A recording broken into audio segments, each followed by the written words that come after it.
Hello everyone, welcome to the kitchen. Cooking with Rev, I guess I'm calling this, or Rev's Kitchen, I don't know yet. But we're in the kitchen, as you can see from the stove behind me.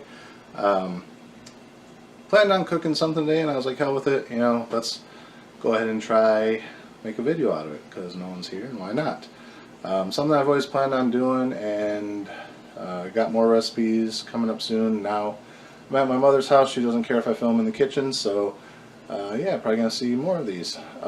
So today we're going to work on a recipe from my childhood.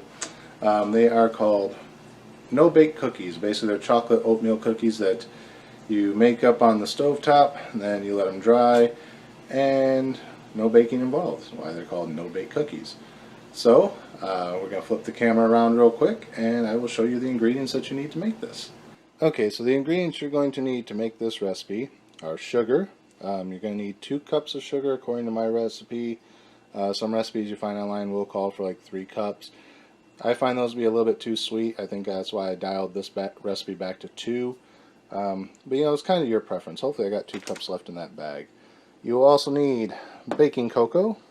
This is Nestle Toll House. I usually use Hershey, but this is what my mom has laying around. You will need milk. You'll need butter, approximately 1 stick, which is why I get Imperial, because you get 4 sticks for $1. You can use the butter out of the tub. For example, this stuff. I think 1 stick of butter is 8 tablespoons. However, this stuff does tend to contain more water and oil and could affect the recipe, which is why, for baking purposes, I usually buy sticks. Like I said, you get 4 of these for $1, and then you got it laying around. So if you're like me and you don't do too much baking, it's good to have. But you can use this; it just might not turn out. And I say that because I made a batch of these the other day, and they did not turn out. But more on that in a moment. You will also need peanut butter. Any type is available, creamy, chunky, whatever. Whatever is your preference. There's that. You will need vanilla extract. I usually buy a little bit more of a name brand, just because I like name brand stuff better when it comes to flavorings. This is what my mother has. I'm not going to spend $2 on another bottle when she's got this. And you will need oats. I prefer Quaker oats in this. If you want to try the cheaper generic like Walmart brand oats or whatever, you can. One thing I am going to say, just because like I said there are things that can affect this recipe and make it not turn out right, I usually get the plain old-fashioned oats versus the quick cook oats. Quaker I know has 1-minute oats and 3-minute oats. The thing with these is the newer ones are designed to only absorb a certain amount of water and then stop, where the old-fashioned oats are designed to absorb water until water is absorbed. So if you use the quick oats, your cookies may come out a little runny. They might not set properly, so that's why I'm using the old-fashioned oats. But that's just my preference. I can show you the difference between the ones I made the other day and these ones once they get going. Other than that, you will need a pan of some sort. I can't find a good saucepan, so I'm using this pan. I do have the burner on, and I need to turn that down because it's already heated up. And we're not ready to cook yet, so yeah. So I will go over the portions of ingredients as we get going. So let me get out my measuring cups and we will get started. Okay, and the additional tools you're going to need aside from the saucepan is 1 measuring cup, 1 full cup, a ½ cup measuring cup, 1 teaspoon, not tablespoon, teaspoon measuring cup, and a normal spoon, and I'll show you why for that later. So let's get cooking. Okay, so I do still have that off the burner, but the burner is still on. I have turned it down slightly. The pan's a little warm, but I think we can go forward. So first part of the recipe calls for 2 cups of sugar. So there's 1 right into the pan, and hopefully I got enough for a second one. Sorry about shooting this guerrilla style. Normally I would have my laptop with the webcams and I would point it to where I needed it. Unfortunately, my laptop's not working. So until I can get a new one, I'm going to have to work with the iPhone, I guess. So that's 2 cups of sugar. Done. Next step calls for half a cup of milk. So we got our milk here. Okay, so there we have half a cup of milk. Into the pan it goes. Normally I try and pour the milk and other fluid ingredients over top of the pan just in case I spill it. You get a little bit extra, no big deal. Okay, next ingredient is half a cup of cocoa. Now there are other recipes online that call for slightly less cocoa. This is my grandmother's recipe, which was always good. So here's the cocoa. Oops. See, that's why I usually pour it over the pan. Just so if you do something like that, it goes in the pan. It's not that big a deal. Otherwise, you do something like that, and then my mother's going to scream and holler if she saw that. So, anyway, half a cup of cocoa into the pan. Some recipes call for like 2 to 4 tablespoons. That's approximately a little bit more than that. So there's that. And I'll have to scoop all that up, sorry. And then, so it says quarter pound, and as you can read on the package there, right next to where I ripped it, it says this is 1 pound. There's 4 sticks, so each stick is a quarter pound, right?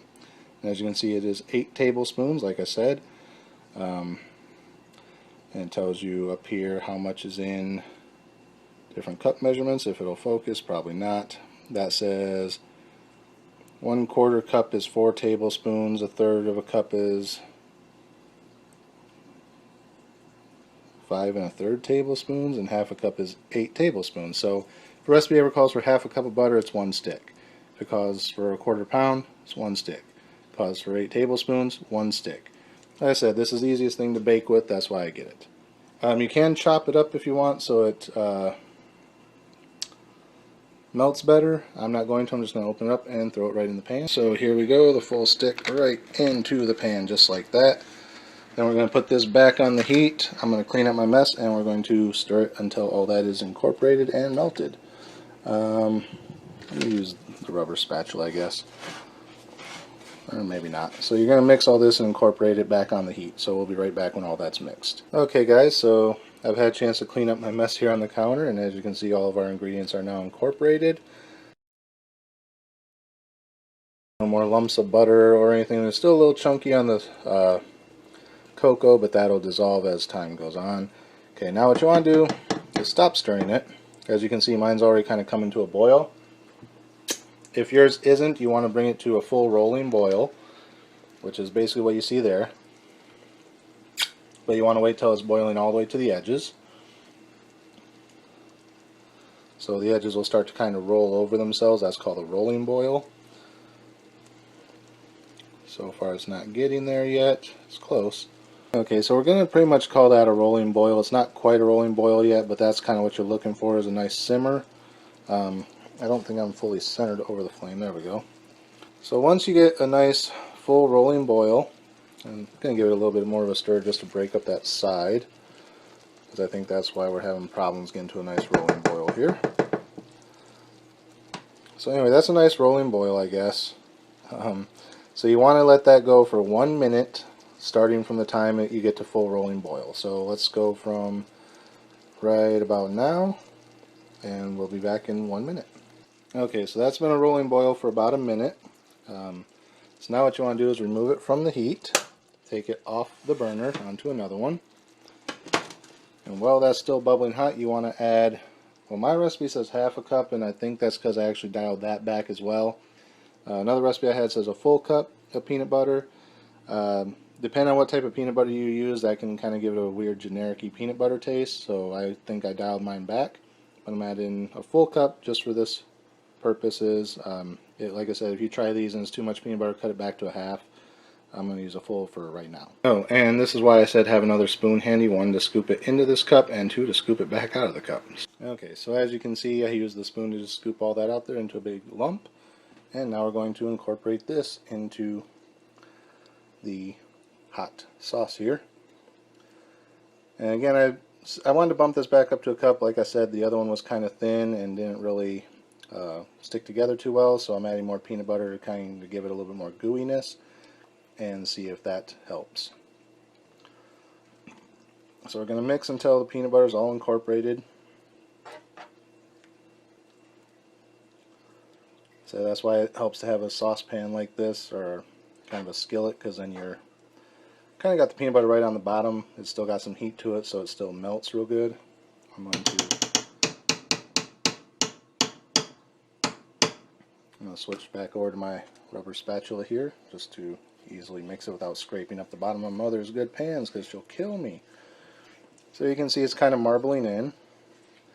Once it's fully incorporated, you won't even really notice the peanut butter. If you got big chunks, go ahead and break them up like that. So like I said, once it's all done, you won't even really notice the marbling that much.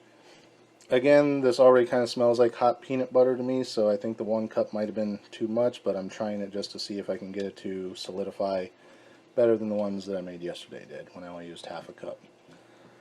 Like I said, I think it was a combination of using ingredients I don't normally use just because they were here. Yeah, so I'm just playing around with the recipe still, trying to get it to where I like it.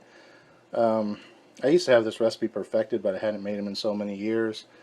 And then my roommates in Nevada, when I lived there, were asking me to make them.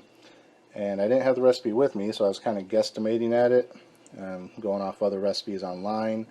That's why I first saw that the quick oats were having issues now, so use regular oats. And okay, so there you can see that's pretty much incorporated.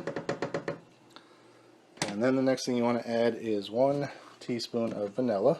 Okay, so here's my 1 teaspoon of vanilla, and as you can see I slightly overfilled, which like I said I do over the pan, so if that happens, it's not a big deal. And it just gives a little bit extra vanilla flavor, which I could probably use to balance out the peanut butter anyway. Already this is looking thicker than the one I made the other day. And you're just going to give it a nice little stir.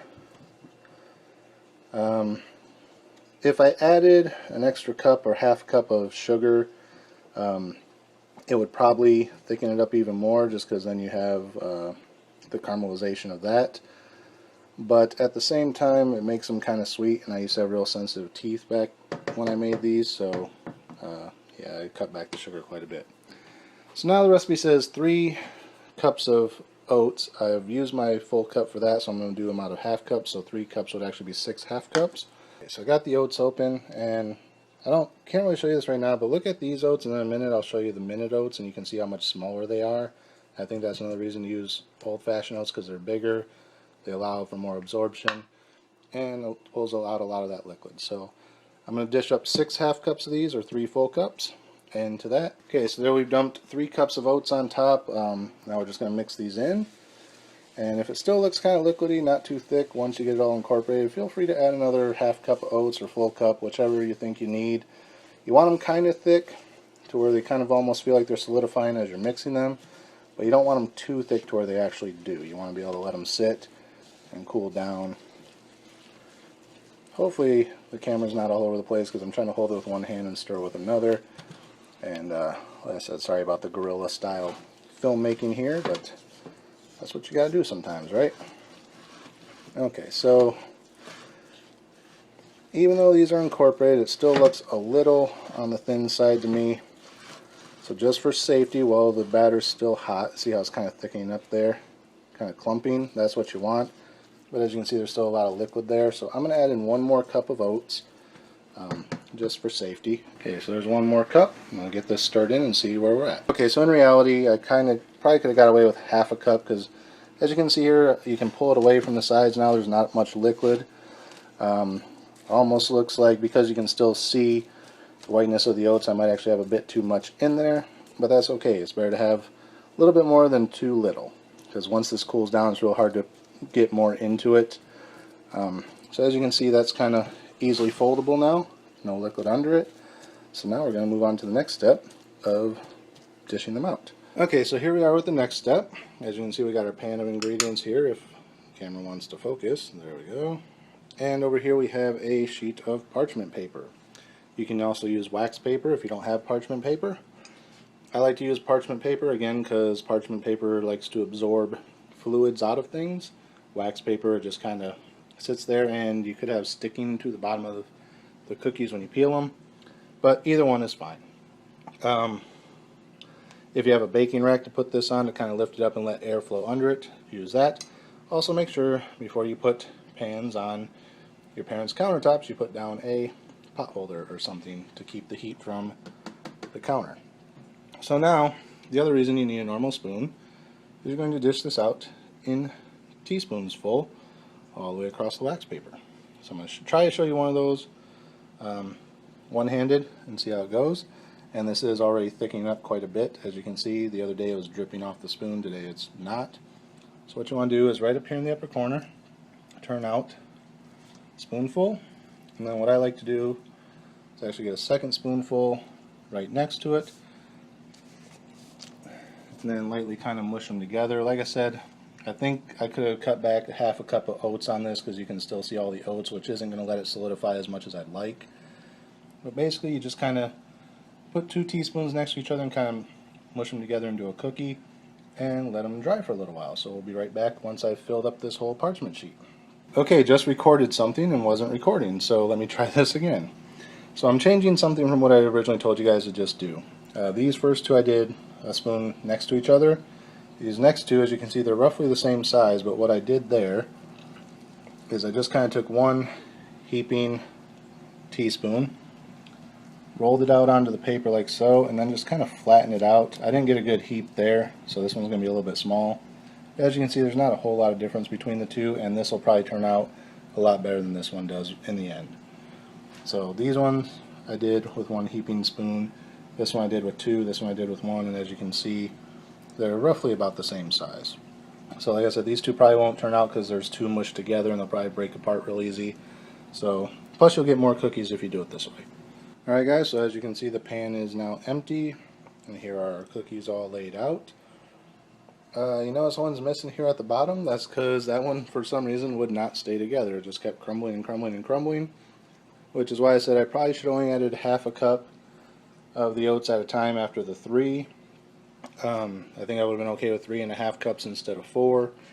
The other thing you got to remember is when you add a full cup of peanut butter, you have slightly more of the batter that you're trying to absorb liquid out of with the oats. So had I stuck with the half a cup of peanut butter, I probably would have been fine with the 3 cups of oats, but adding the extra half cup, I need to add an extra half cup of oats to compensate. So like I said, you can have them too wet or you can have them too dry. In this case, I'm probably going to have them too dry. Because like I said, some of these, they weren't really sticking together too well. Then you just kind of let them sit for about an hour or so, and then you should be able to, once they solidify, you should be able to just peel them off as a cookie. You can see that one's kind of already, no, it's still crumbling. Yeah, these ones might not turn out, but yeah, that's how you make no-bake cookies. So that's it for the first episode of Cooking with Rev, or Rev's Kitchen, whatever I'm calling this.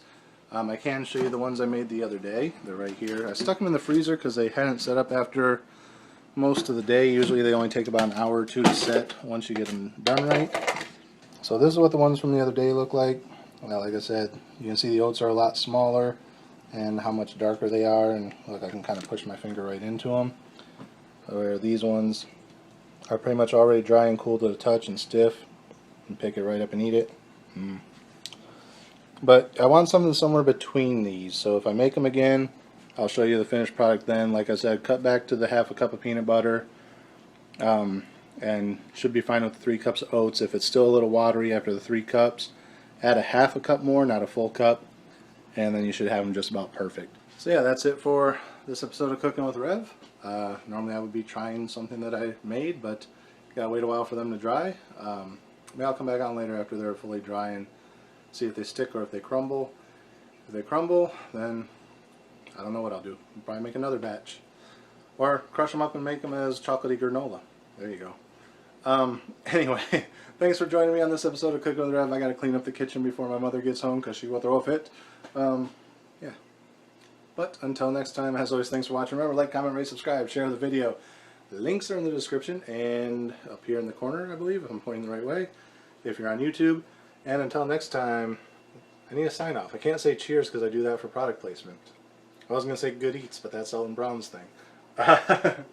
So until next time, we'll see you then.